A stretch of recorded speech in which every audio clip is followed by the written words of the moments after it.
अच्छी बात है, उन लोगों को भी समझना चाहिए भारत देश हमारा है। ऐसे हम लोग बच गए, अभी तक तो ये लोग घुसपैठिया कह रहे थे। जय श्री राम के नारे लगाए, वो अब मुख्यमंत्री चाहिए, वो देश का प्रधानमंत्री चाहिए। 200 करोड़ कहाँ खर्च हुआ यात्रा में? बंगाल में जी जान लगा दी उन्होंने, बंगाल में जी जान लगा दी जीतने के लिए। अरे जा कर रही हो, अरे भागता गई मैडम। मत छोड़ो कुर्सी, आप कुर्सी उठा के घर ले जाओ। हमने क्या बोला, हम दूसरी कुर्सी डाल के बैठ जाएंगे। हमें जरूरत नहीं है दीदी की कुर्सी की, इतनी गंदी कुर्सी कर दी है उन्होंने। ममता की बाप का हिंदुस्तान है, उन्हें हार गया है, हार स्वीकार कर ले। लात के भूत बात से नहीं मानते, अगर बात से मान जाएगी तो इज्जत बढ़ जाएगा। हार नहीं हुई है, ये धांधली हुई है, ये खजाना लूटा गया है। 45,000 करोड़ का घोटाला, बताओ 45,000 करोड़ का घोटाला। देखिए भाई बंगाल का जीएसटी 45,000 करोड़। सरकार तो ममता की थी, तो अरे उसी का है। का मतलब है 45,000 करोड़ का घोटाला ममता खा गई और सयानी घोष खा गई। उनकी बात पूरी करने दीजिए, उसके बाद आप ये वही कहना। ममता नहीं खाई, अच्छा ये डकैती है खजाने पर। 45,000 करोड़ का घोटाला। कौन सी घोटाला? भाई 27 लाख वोटरों के इधर उधर कर दिए गए नाम। भाई बहुत हेरा फेरी हो रही, इतना मत अत्याचार करो मोदी जी। अगर आप अपोजिशन में बैठोगे, संजय सिंह ने उस दिन कहा, आम आदमी पार्टी के सांसद ने, कितना मत अत्याचार करो, जितना तुम्हारे साथ कुछ अगर हो जाए। 206 सीट दे दी बीजेपी को, आप कह रहे हैं कि जो जीती नहीं। सब धांधली है, सब भ्रष्टाचार है। केरल में 45,000 करोड़। केरल में धांधली नहीं है क्या? केरल में क्या हुआ? कैसे निकाला जाए? केरल में क्या हुआ? केरल में क्या केरल की जनता पढ़ी लिखी है? 99% युवा। बंगाल की जनता अनपढ़ है, मूर्ख है। क्या है? पढ़ने नहीं दिया भाई साहब, मूर्ख है। एक सेकंड, पढ़ने नहीं दिया, किसने? शिक्षा महंगी कर दी। किसने? आज हमारा युवा अगर दिल्ली यूनिवर्सिटी में भाई पढ़ने नहीं दिया, शिक्षा माफियाओं ने उनकी डिग्री लेके। आप ये कह रहे बंगाल की जनता अनपढ़ है इसलिए मोदी को जिता दिया? अरे अनपढ़ तो ये है, बंगाल की जनता अनपढ़ नहीं है। शायद ये बंगाल से है। बंगाल आप घूम के आइए, एक और विजिट करके आइए। हर होटल के नीचे एक ठेका बना रखा है, जिसमें ऐसे लोग पनप गए हैं, हर वक्त नशे में रहते हैं, नशे में चूर रहते हैं। खड़े होके भी नशे में बात कर रहे थे, जैसे कि अभी। बंगाल की जनता अनपढ़ नहीं है, बंगाल की जनता पढ़ी लिखी पहले भी थी, अभी भी थी। बस उनमें डर था, जो कि डर मोदी ने आके खत्म कर दिया। जब ब्रिगेड मैदान में मोदी जी ने आके कहा था कि सबका साथ सबका विकास और सबका हिसाब होगा, उसके बाद जनता खुल बढ़ चढ़ के आगे आई। और उसके बाद बुलडोजर बाबा की जो जनसभाएं हुई ना, उसमें आप जनता को देखिए कैसे बढ़ चढ़ के आ रही है।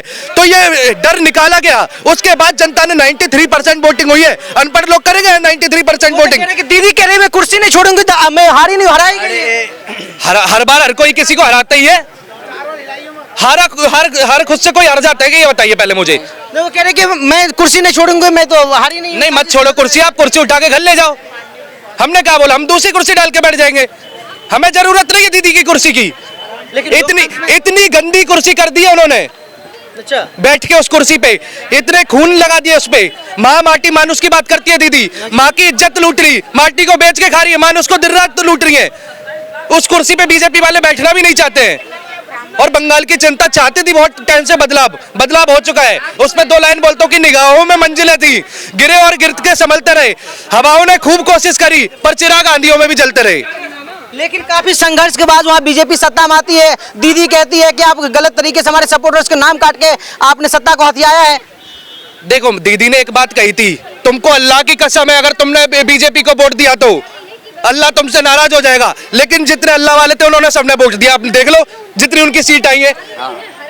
उन्होंने हिंदुओं को थोड़ी कसम दी थी, हिंदू बढ़ चढ़ के अपने भगवा को तरफ अपनाए। अब लोग देखिए ना, बंगाल की वीडियोस देखिए, कितने खुश है वो लोग आज। आप खुद समझिए, जिस राज्य में जुडिशियल ऑफिसर को बंदी बना लिया जाता है, वहाँ के लोगों के साथ क्या होता होगा। 22 के बाद के नहीं देखिए आपने कितने लोग मारे गए, बीजेपी के 300 कार्यकर्ता मारे गए। टीएमसी के दफ्तर पे अब आग लग रही है, तो क्या दिक्कत है? क्या दिक्कत है? ये बीजेपी नहीं लगा रही, ये वो कार्यकर्ता लगा रहे हैं जिसके परिवार बर्बाद हो गए। 300 परिवार का इंसाफ लेना चाहिए। ये इलेक्शन का भी था ही नहीं बीजेपी और टीएमसी का, ये इलेक्शन था ममता वर्सेस जनता का। अच्छा, तो अभी ममता बनर्जी को इस्तीफा नहीं देगी तो जबरदस्ती हटाना होगा ना? जबरदस्ती इस्तीफा उसे देना पड़ेगा। देगी कैसे नहीं? देना ही पड़ेगा। देगी कैसे नहीं? देनी पड़ेगी, देना पड़ेगा उसको इस्तीफा। देगी कैसे नहीं? अच्छा, आप क्या कहना चाहेंगे? सब ममता बनर्जी कह रही मैं हारी नहीं हूँ, साजिश के तहत हराया गया है, चुनाव आयोग चुनाव को हैक कर लिया था। ये देश संविधान से चलता है, कानून से नहीं कानून से चलता है। किसी के बड़बोलेपन और किसी के आतंकवादी से नहीं चलता है। ममता की बाप का हिंदुस्तान है, उन्हें हार गया है, हार स्वीकार कर ले, इज्जत से इस्तीफा जाकर के राज्यपाल को सौंप दे, वरना राज्यपाल के पास सारे कंधे हैं, तुम्हें बर्खास्त कर देगा और तुरंत कहेगा बहुमत सिद्ध कर। बहुमत कहाँ सिद्ध करोगे? अब कहाँ है तुम्हारे पास? तो बहुमत जो सिद्ध करेगा वो मुख्यमंत्री बनेगा। लेकिन कहते हैं ना, लात के भूत बात से नहीं मानते। अगर बात से मान जाएगी तो इज्जत बढ़ जाएगा, कहीं जाने लायक हो जाएगी। लेकिन अगर घसीट कर ला करके और इस्तीफा लिखवा लिया जाएगा और मार के भगाया जाएगा तो कहाँ जाएगी? इसलिए बंगाल की जनता का जो जनादेश है उसको पालन करना चाहिए और भाई इज्जत के साथ राज्यपाल जी को जाकर के अपना इस्तीफा सौंप देना। हमार बांग्ला सोनार बांग्ला, हम बंगाल के हैं, अमित शाह के कब्जा कर रहे हैं। तो यही कहती थी ना आज तक वहाँ पर मैं, जो तुम अगर हमको न चाहो तो कोई बात नहीं और किसी और को चाहोगे तो मुश्किल होगी। कहती थी ना ममता, तुम हमें देते रहो वोट तो कोई बात नहीं, अगर भाजपा को दे दिए तो तुम्हारे लिए मुश्किल होगी। और वो मुश्किल की दीवार को मोटा भाई ने खत्म कर दिया। और जिस तरह से बंगाल के लोगों ने निस्वार्थ ढंग से जाकर के वोट दिया और किस तरह वोट पड़ी, और बंगाल नहीं पूरा देश देखा है। और वहाँ के जो महिलाओं की आंसू आज बह रही है, उस बही थी पहले 2021 में, उस आंसू को पोंछने का। और देखिए बंगाल के अंदर में छोटे से बच्चे किस तरह खुशी मना रहा है। यहाँ तो यहाँ एक हनुमान जी भाजपा का झंडा लेकर के और एक मंदिर मूर्ति के पास जाकर के आंसू बहा रहे हैं। ये सब देख रहा है आज बंगाल के लोगों ने। आज 50 साल के बाद जो हमारा मंदिर को बंद कर दिया था, एक पाकिस्तान है, बांग्लादेश है, जो अगर अल्पसंख्यक के बीच में अगर कोई मंदिर होगा तो उसको तुम ताला लगा दोगे? ये तुम्हारी हिम्मत। और ये इतने करे तुष्टीकरण के कारण आज उस तुष्टीकरण की दीवार को ढा दिया गया। और अगर बंगाल के सनातनी एक हुए हैं और एक हो गया है अब देश का, अगर बंगाल एक हो गया पूरे देश से सनातनी एक हो गया। अभी तो बुआ की बारी है, अगले बार देख लीजिएगा अब बबुआ की भी बारी आने। बबुआ अखिलेश यादव भी तो कह रहे कि बीजेपी तमंचे पे जीती है चुनाव। बबुआ के देखिए हलक सूख गया और सारे नेता का क्या बयान है। अब बबुआ क्या कह रहा है, ये हिंदू पोलराइज क्यों हो रही है? क्यों नहीं हिंदू होगा? जब एक बार मुसलमान ये कह सकता है कि बीजेपी को वोट मत दो, फतवा जारी हो सकता है, तो हिंदू क्यों नहीं कहेगा हिंदू एक हो जाओ और भारतीय जनता पार्टी को वोट दो। और जय श्री राम से जिस मुख्यमंत्री को चिढ़ हो, ऐसे मुख्यमंत्री को हिंदू का नहीं चाहिए। ऐसे हिंदू मुख्यमंत्री हिंदुओं के लिए नहीं चाहिए। हिंदुओं के लिए वो मुख्यमंत्री चाहिए जो मंदिर जाए, गंगा जाए और जय श्री राम के नारे लगाए। वो अब मुख्यमंत्री चाहिए, वो देश का प्रधानमंत्री चाहिए। क्योंकि भारत देश सनातनियों का देश है, का देश नहीं है। को देश पाकिस्तान मिल गया, अब जाओ पाकिस्तान वहाँ अपना जय श्री राम। दीदी तो कहती है उनके 2 करोड़ वोटर्स के नाम कटवा दिया गया शहर के बहाने और 2.5 लाख यहाँ से पैरामिलिट्री के फोर्स उतार करके हाईजैक कर लिया चुनाव। अगर 93% वोट कैसे मिला ये बताइए तो। 2 करोड़ नाम कटवा दिए तो उनको 80 सीट आई कहाँ से? 80 सीट कहाँ से आया है?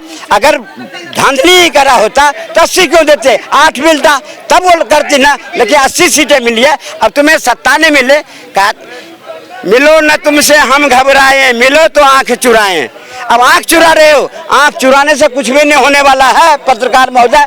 अब उनका यही है कि अपना इज्जत बचाना चाहती है तो राज्यपाल को अपना इस्तीफा सौंपे और जा करके जो नए मुख्यमंत्री को शपथ ग्रहण में शामिल हो तब, नहीं तो अगले बार। इस बार तो अब देखिए ना कितनी विडंबना की बात है, जितने सीटें आई हैं इन कठमुल्लों के ही क्षेत्र से आए हैं। अच्छा, इन कठमुल्लों के ही क्षेत्र से आए हैं, एक भी हिंदू के क्षेत्र से इनका नहीं मिला है।